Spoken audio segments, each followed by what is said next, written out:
Hello नमस्कार दोस्तों, कैसे हैं आप। उम्मीद करता हूँ ठीक होंगे। ट्रिक या विद एनएल स्टडी में आपका पुनः स्वागत है दोस्तों। आज हम सरकार के गठन से संबंधित अन्य महत्वपूर्ण जानकारियाँ लेकर उपस्थित हुए हैं।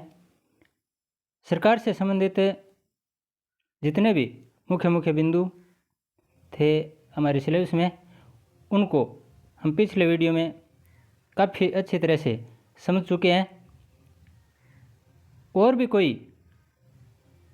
हमारे परीक्षा की दृष्टि से कोई अन्य जानकारी थी तो वह मैं इस वीडियो में लेकर आया हूँ। चलो बिना किसी देरी के शुरू करते हैं। राज्यपाल की उपलब्धियाँ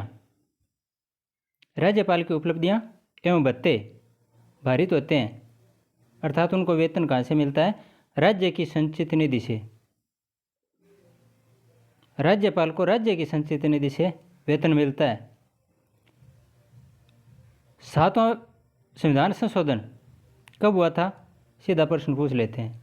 1956 में हुआ था। 7वां संविधान संशोधन 1956 में हुआ। इसमें प्रावधान था धारा 6 के अंतर्गत कि एक व्यक्ति 2 या 2 से अधिक राज्यों का राज्यपाल नियुक्त किया जा सकता है। हमारे राजस्थान का राज्यपाल अगर कोई है और हो सकता है उस समय पंजाब में राज्यपाल का पद खाली हो तो वो कार्यभार पंजाब वाला भी ग्रहण कर सकता है। केंद्र की तरफ से भेजे जाते हैं राज्यों में राज्यपाल, तो वो कार्यभार 2 राज्यों या 2 से अधिक राज्यों का कार्यभार भी राज्यपाल को भारित किया जा सकता है। राजस्थान राज्य न्यायिक अकादमी, इसकी स्थापना कब हुई थी? 24 जनवरी 2007 को जोधपुर में स्थापित हुई थी। ये शब्द याद रखना, राजस्थान राज्य न्यायिक अकादमी है। अनुच्छेद 176 किससे संबंधित है? राज्यपाल का विशेष अभिभाषण किस अनुच्छेद में बताया गया है? अनुच्छेद 176। राजस्थान राज्य पंचायत अधिनियम स्वतंत्रता के बाद कब बना था? 1953 में। ये सीधे के सीधे ऐसे प्रश्न पूछे जाते हैं तो हमें ऐसे पढ़ने हैं। राजस्थान के मुख्य सचिव हैं निम्नलिखित। ये जो बताए गए हैं, इन सचिवों का सही क्रम बताइए। सी के मैथ्यू, इसके बाद में राजीव महर्षि, फिर निहाल चंद्र, फिर डीबी गुप्ता। निहाल चंद गोयल, डीबी गुप्ता, सी के मैथ्यू। दोबारा देखिए, मुख्य सचिव सी के मैथ्यू, राजीव महर्षि, निहाल चंद गोयल और डीबी गुप्ता। पंचायती राज में सीटों के लिए एससी हेतु आरक्षण किस राज्य में नहीं है? अरुणाचल प्रदेश है ना हमारा भारत का राज्य, सप्तभगिनी में आता है, तो वहाँ एससी अनुसूचित जाति के लिए आरक्षण का प्रावधान नहीं है पंचायती राज की सीटों में। अनुच्छेद 74 से 78 हमें याद है ना, तो उनमें से 74 में क्या बताया गया है कि प्रधानमंत्री की सलाह से राष्ट्रपति कार्य करेगा। ये अनुच्छेद 74 में बताया गया है। इसमें मुख्य बात हमें प्रधानमंत्री की सलाह है ये याद रखनी है। भाग 9 क किससे संबंधित है? शहरी स्थानीय स्वशासन। भाग 9 क 12वीं अनुसूची पढ़ी थी ना हमने, वही। अनुच्छेद 143, इसमें क्या बताया गया है? राष्ट्रपति को उच्चतम न्यायालय से परामर्श करने की शक्ति है। अनुच्छेद 143 में राष्ट्रपति को उच्चतम न्यायालय से परामर्श करने की शक्ति है, परामर्श ले सकता है, और परामर्श लेने के लिए बाध्यकारी या जो भी है उसके बारे में आगे एक प्रश्न में फिर बताऊंगा। लेकिन परामर्श लेने की शक्ति अनुच्छेद 143 में बताई गई है। राष्ट्रपति के निर्वाचन में भाग लेने वाले सदस्य कौन कौन से होते हैं, कौन भाग ले सकता है राष्ट्रपति के निर्वाचन में? तो सबसे पहले तो संसद के दोनों सदन, उच्च सदन और निम्न सदन, उनके निर्वाचित सदस्य, ये ध्यान रखना, निर्वाचित सदस्य बोला मैंने, मनोनीत नहीं है यहाँ। राज्य विधानसभाओं के निर्वाचित सदस्य, केंद्र शासित प्रदेश सभी नहीं, सिर्फ दिल्ली, पुडुचेरी और जम्मू कश्मीर, यहाँ विधानसभा के चुनाव होते हैं। तो दिल्ली, पुडुचेरी और जम्मू कश्मीर केंद्र शासित प्रदेश हैं, यहाँ की विधानसभाओं के निर्वाचित सदस्य हैं। तो निर्वाचित सदस्य मुख्य रूप से राष्ट्रपति के निर्वाचन में निर्वाचित सदस्य ही भाग लेते हैं, मनोनीत नहीं लेते हैं। ये भी निर्वाचित, ये भी निर्वाचित, ये भी निर्वाचित है। लेकिन उपराष्ट्रपति के निर्वाचन में भाग लेने वाले संसद के दोनों सदनों के सभी सदस्य होते हैं, विधानसभाओं वाले नहीं हैं। संसद के उच्च सदन और निम्न सदन, लोकसभा और राज्यसभा, उन दोनों सदनों के निर्वाचित सदस्य भी होते हैं और मनोनीत सदस्य भी होते हैं, दोनों भाग लेते हैं। उपराष्ट्रपति के चुनाव में मनोनीत सदस्य भाग लेते हैं, जबकि राष्ट्रपति के चुनाव में सिर्फ और सिर्फ निर्वाचित सदस्य। ये फर्क है। दो राज्यों के मध्य विवाद संबंधित सर्वोच्च न्यायालय का कौन सा क्षेत्राधिकार है? दो राज्यों में अगर किसी प्रकार का विवाद हो जाता है तो उनकी सर्वोच्च न्यायालय में सुनवाई होती है। तो वो जो उसका अधिकार है, क्षेत्राधिकार है, वो कौन से अधिकार के अंतर्गत आता है? तो मौलिक अधिकारों में उसकी गिनती होती है। 51वां संविधान संशोधन क्यों किया गया? मंत्रिमंडल है, उसमें मंत्रिपरिषद का आकार 15% निर्धारित किया गया। ये नहीं है कि एक रुष्ट हो गया उसको मंत्री बना दिया, दूसरा रुष्ट हो गया उसको मंत्री बना दिया, 100 में से 25 मंत्री बना दिए, नहीं। 15% से अधिक मंत्री नहीं बना सकते। जैसे हमारे राजस्थान में 200 विधानसभा सीटें हैं, उसका 15% कितना होता है? 30। तो 30 मंत्री बन सकते हैं, इससे ज़्यादा नहीं, अधिकतम 30। पी के थुंगन समिति थी, ये किससे संबंधित है? स्थानीय स्वशासन के निकायों को 1989 में संवैधानिक दर्जा प्रदान करने की सिफारिश की गई थी थुंगन समिति में। राजस्थान में लोकसभा निर्वाचन क्षेत्र कितने हैं? 25, और आंध्र प्रदेश में भी 25 हैं। ये कई बार ऐसे भी पूछ सकते हैं कि राजस्थान में लोकसभा निर्वाचन क्षेत्र हैं, इसके बराबर अन्य किस राज्य में? तो आंध्र प्रदेश में। राजस्थान में 25, आंध्र प्रदेश में भी 25, लेकिन कौन से? लोकसभा। और राज्यसभा निर्वाचन क्षेत्र कितने हैं राजस्थान में? 10। लेकिन प्रश्न ऐसे पूछते हैं घुमाकर कि राजस्थान में कुल कितने सांसद संसद हेतु चुने जाते हैं? राज्यसभा नहीं लिखा, लोकसभा नहीं लिखा। तो केंद्र में, संसद में हम 25 तो लोकसभा सांसद भेजते हैं और 10 राज्यसभा सांसद भेजते हैं। कुल सांसद कितने हो गए राजस्थान की तरफ से? 35। तो ऐसे भी पूछ लेते हैं। आपातकाल संबंधित अनुच्छेद कौन कौन से हैं? एक तो राष्ट्र में, देश में राष्ट्रीय आपात होता है, एक होता है राज्य में, एक तो राष्ट्रीय आपात, एक राज्य में आपात जिसे राष्ट्रपति शासन बोलते हैं कि उस राज्य में राष्ट्रपति शासन लगा दिया गया है, एक होता है वित्तीय आपात। तो ये 3 है। राष्ट्रीय आपात में अनुच्छेद 352, जबकि राज्य में राष्ट्रपति शासन लागू होता है उसमें अनुच्छेद 356, और वित्तीय आपात में अनुच्छेद 360। बीडी जत्ती कौन थे? भारत के कार्यवाहक राष्ट्रपति थे, फखरुद्दीन अली अहमद की मृत्यु के बाद बने थे। न्यायिक पुनरावलोकन शब्द आता है, इसका मतलब क्या है? सर्वोच्च न्यायालय को संविधान का व्याख्याकार बताता है। न्यायिक पुनरावलोकन संविधान का व्याख्याकार यानी न्याय से संबंधित पुनः अवलोकन। नीचे के जो न्यायालय हैं उनसे ऊपर हाईकोर्ट ने कोई निर्णय दे दिया, उसकी जांच सुप्रीम कोर्ट में की जाती है। सुप्रीम कोर्ट वो कर सकता है और पूरे संविधान के हिसाब से पूरे संविधान को सामने रख के वो बातें सिद्ध भी कर सकता है। तो संविधान का व्याख्या कार्य यानी पूरी की पूरी व्याख्या सर्वोच्च न्यायालय को संविधान का व्याख्याकार बताता है। कौन? ये न्यायिक पुनरावलोकन का अधिकार है।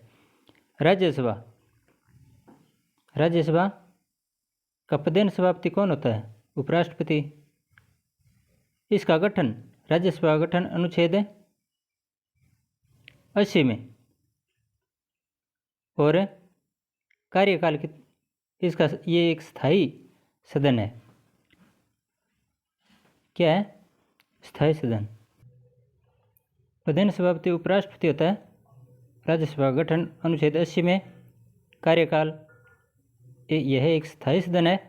तो इसमें 6 वर्ष के बाद छः वर्ष के कार्यकाल इनके सदस्यों के होते हैं, लेकिन यह एक स्थायी सदन है तो कभी विघटित नहीं होता। अनुच्छेद 123, यहाँ एक सरल शब्द याद रख लो, से रे ले। ये 3 अनुच्छेद हैं, शेर रे ले, तीनों अनुच्छेद 79, 80, 81। से संसद का जिक्र 79 अनुच्छेद में किया गया है। रे राज्यसभा ये अनुच्छेद 80 और ले से लोकसभा। सरल संसद राज्यसभा और लोकसभा से संबंधित अनुच्छेद सरल है, तो याद हो गया होगा शायद। 123 में राष्ट्रपति के अध्यादेश जारी करने की शक्ति बताई गई है। इसको थोड़ा चेंज कर दो, 123 इसको ऐसे कर दो। ये 2 है, इसको पहले ले आते हैं, 2 1 3 213 हो गया। 123 से क्या हो गया? 213। लेकिन 213 होते ये राज्यपाल आ जाता है। 123 तो शक्ति है राष्ट्रपति की अध्यादेश जारी करने की और 213 राज्यपाल की। आगे आ भी गया ये अनुच्छेद 213 किससे संबंधित है? राज्यपाल के अध्यादेश जारी करने की शक्ति। राज्य विधान परिषद में राज्यपाल द्वारा मनोनीत सदस्य कितने होते हैं? 1/6। ये विधान परिषद है जो 6 राज्यों में लागू है। उसमें किस प्रकार सदस्यों का चयन किया जाता है, निर्वाचन किया जाता है? तो 1/6 सदस्य ये तो किसके द्वारा? राज्यपाल द्वारा मनोनीत होते हैं। 1/3 सदस्य, ध्यान से देखिए, 1/3 सदस्य स्थानीय नगर निकायों से और 1/3 सदस्य विधानसभा के सदस्यों से। इनका चयन विधानसभा सदस्य करते हैं। और 1/12 सदस्य हैं ये पंजीकृत स्नातकोत्तर होते हैं वे कैंडिडेट, जबकि 1/12 शिक्षक हैं। ये कुल मिलाकर 1/6, 1/3, 1/3, 1/12, 1/12 इनमें से ज़्यादातर ये 1/6 वाला बहुत बार पूछा गया है। आगे पूछ सकते हैं। ये अनुच्छेद 171 में वर्णित है। कौन सा? 1/6। राज्य विधान परिषद में राज्यपाल द्वारा मनोनीत सदस्य 1/6। आगे कृषि एवं सिंचाई विषय किस सूची से संबंधित है? राज्य सूची। 3 सूची है ना, राज्य सूची, संघ सूची और समवर्ती सूची। उसमें राज्य सूची का विषय है कौन सा? कृषि एवं सिंचाई। लोकसभा की कार्यवाही के संचालन के लिए आवश्यक गणपूर्ति कितनी होती है? कुल सदस्य संख्या की 1/10। राज्य चुनाव आयुक्त को नियुक्त कौन करता है? संबंधित राज्य का राज्यपाल। राज्य निर्वाचन आयुक्त होता है, राज्य निर्वाचन आयुक्त या चुनाव आयुक्त, उसको नियुक्त कौन करता है? उस राज्य का राज्यपाल। सर्वोच्च न्यायालय के राष्ट्रपति को परामर्श संबंधित कथन, मैंने पीछे बताया था ना, आगे बताऊंगा। ये सर्वोच्च न्यायालय राष्ट्रपति को परामर्श देता है, तो उससे संबंधित ये कथन है कुछ, संविधान की व्याख्या के संबंध में अगर राष्ट्रपति को कोई समझ में नहीं आती है बात है, तो संविधान की व्याख्या के संबंध में राष्ट्रपति सर्वोच्च न्यायालय से परामर्श मांग सकता है। सर्वोच्च न्यायालय से परामर्श मांग सकता है राष्ट्रपति, अगर कहीं कोई समझ में न आए तो। लेकिन न्यायालय को परामर्श देने के लिए बाध्य नहीं है। हाँ, आज तक होता है कि परामर्श दिया है, लेकिन बाध्यकारी नहीं है कि देना ही पड़ेगा परामर्श। तो राष्ट्रपति परामर्श मांग सकता है और न्यायालय परामर्श दे सकता है, लेकिन बाध्यकारी नहीं है। राष्ट्रपति भी न्यायालय के परामर्श को मानने हेतु बाध्य नहीं है। न्यायालय ने जो परामर्श दिया वो परामर्श राष्ट्रपति माने ये कोई ज़रूरी नहीं है। वो नहीं भी मान सकता है, मान भी सकता है, ये उसके खुद के विवेक पर निर्भर करता है। दिए गए परामर्श के अनुसार सरकार प्रस्तावित विधेयक में आवश्यक संशोधन कर सकती है। अब जो परामर्श लिया गया उसके अनुसार आगे विधेयक में संशोधन हो सकता है, कोई बड़ी बात नहीं भी हो सकता और हो भी सकता है, कर सकती है। अब आयु से संबंधित कई बार प्रश्न पूछते हैं, तो 35 वर्ष, ये आज कॉन्सेप्ट खत्म कर देते हैं आयु वाला। 35 वर्ष की आयु किन के लिए आवश्यक है? राष्ट्रपति, उपराष्ट्रपति और राज्यपाल, इनके लिए 35 वर्ष की आयु न्यूनतम होना आवश्यक है। राज्यसभा सांसद और विधान परिषद सदस्य, इनके आयु 30 वर्ष होना जरूरी है। ये दोनों ही उच्च सदन है, ऐसे याद रख लो, उच्च सदन के लिए 30 वर्ष की आयु होना आवश्यक है। फिर आता है निम्न सदन, ये तो राष्ट्रपति, राज्यपाल, उपराष्ट्रपति हो गए। फिर उच्च सदन, फिर आता है निम्न सदन, चाहे वो लोकसभा हो या विधानसभा, इनके लिए आयु 25 वर्ष निर्धारित की गई है। और फिर इनसे भी नीचे पंचायतें आती हैं, नगरपालिकाएं आती हैं, स्थानीय स्वशासन वाला, तो वहाँ आयु 21 वर्ष होनी जरूरी है। ये शायद अब आज के बाद नहीं भूलेंगे। कृष्णकांत कौन थे? हमारे भारत के उपराष्ट्रपति थे, जिनका अपने कार्यकाल के दौरान ही देहांत हो गया था। ये प्रश्न इम्पोर्टेंट क्यों बन गया? क्योंकि कार्यकाल के दौरान इनका निधन हो गया था और वो भी उपराष्ट्रपति थे। राष्ट्रपति चुनाव संबंधित तथ्य है, राष्ट्रपति का चुनाव है उससे संबंधित तथ्य हैं। विवाद अगर उत्पन्न हो जाता है तो उनकी सुनवाई सिर्फ और सिर्फ उच्चतम न्यायालय यानी सर्वोच्च न्यायालय में होगी। सभी विधायकों को, विधायक होते हैं, उनके मतों का एकल संक्रमणीय पद्धति होती है ना, उसमें विधायक के मत का मूल्य कितना होता है? सभी विधायकों के मत का मूल्य समान नहीं होता। क्यों नहीं होता? क्योंकि अलग अलग राज्य में अलग अलग जनसंख्या होती है, अलग अलग राज्यों में अलग अलग विधायकों की संख्या होती है, जनसंख्या अलग होती है। तो प्रत्येक राज्य, हाँ, एक राज्य के जितने भी विधायक हैं उनका मतों का मूल्य समान होता है, लेकिन एक राज्य के मतों का, विधायक के मतों का मूल्य है वो दूसरे राज्य के विधायक के मतों के मूल्य के बराबर होना जरूरी नहीं है, वो अलग होता है, क्योंकि जनसंख्या और विधायकों की संख्या ये अलग अलग है। हाँ, सांसदों के मत का मूल्य समान जरूर होता है, क्योंकि उसमें पूरे भारत की जनसंख्या आ जाती है। तो सांसदों के मत का मूल्य समान होता है, जबकि विधायकों के मत का मूल्य समान नहीं होता है, और इनके विवाद सिर्फ और सिर्फ उच्चतम न्यायालय में सुने जाते हैं। 73वां संविधान संशोधन किन से संबंधित है? हमें पता है ना, पंचायत राज वाला। तो ये कब पारित हुआ? 1992 में। अगस्त 2010 को संपन्न स्थानीय निकाय चुनाव में महिला आरक्षण कितना था? ये प्रश्न क्यों इम्पोर्टेंट हो जाता है? क्योंकि जब ये चुनाव हुए उस समय 50% आरक्षण मिल गया था, लेकिन चुनाव में आरक्षण का फायदा सिर्फ 33% ही मिला महिलाओं को। इसलिए ये इम्पोर्टेंट हो जाता है कि 2010 में जो चुनाव संपन्न हुए थे उसमें महिलाओं को आरक्षण कितने प्रतिशत मिला? 33%। राजस्थान में नगर निगम प्रमुख को क्या कहते हैं? महापौर कहते हैं, या मेयर कहते हैं। नगर परिषद का प्रमुख होता है उसे सभापति कहते हैं, और नगर पालिका का प्रमुख होता है उसे अध्यक्ष कहते हैं। भारत का सर्वोच्च सेनापति कौन होता है? राष्ट्रपति। तो तीनों जल थल वायु तीनों सेनाओं का प्रधान कमांडर कौन होता है? राष्ट्रपति, सर्वोच्च सेनापति। सर्वोच्च न्यायालय के मुख्य न्यायाधीश की नियुक्ति किसके द्वारा की जाती है? राष्ट्रपति के द्वारा। लेकिन अन्य न्यायालय होते हैं उच्च न्यायालय, उनके न्यायाधीशों की नियुक्ति भी राष्ट्रपति द्वारा की जाती है। उच्च न्यायालय हैं उनकी भी। राज्यसभा का सभापति कौन होता है? ये बार बार प्रश्न आ रहा है। उपराष्ट्रपति। राष्ट्रपति ने किस एकमात्र मामले में वीटो शक्ति का प्रयोग किया था? वीटो शक्ति का प्रयोग डाकघर संशोधन विधेयक के लिए किया गया था।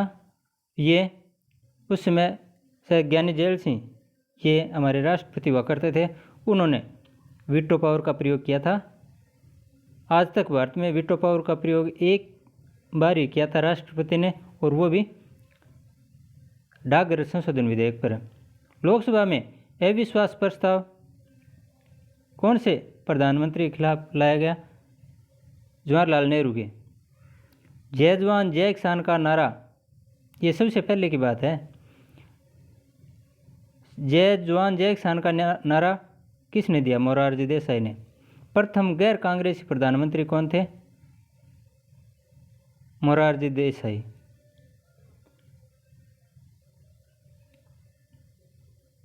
ये मोरारजी देसाई नहीं है दोस्तों, इसमें थोड़ा संशोधन कर। लाल बहादुर शास्त्री ने दिया था जय जवान जय किसान का नारा। तो प्रथम गैर कांग्रेसी प्रधानमंत्री मोरारजी देसाई और जय जवान जय किसान का नारा लाल बहादुर शास्त्री। इसके साथ हमारा राजनीतिक विज्ञान से संबंधित 2 इकाइयाँ थी। हाँ, राजस्थान वाला अलग है। भारतीय इतिहास और भारतीय राजनीति से संबंधित हमारे दोनों टॉपिक क्लियर हो चुके हैं। अब हम भूगोल की तरफ रुख करेंगे। उम्मीद करता हूँ आपको मेरे द्वारा दी गई जानकारी अच्छी तरह से समझ में आ रही होगी। आज के लिए बस इतना ही। धन्यवाद। जय हिंद।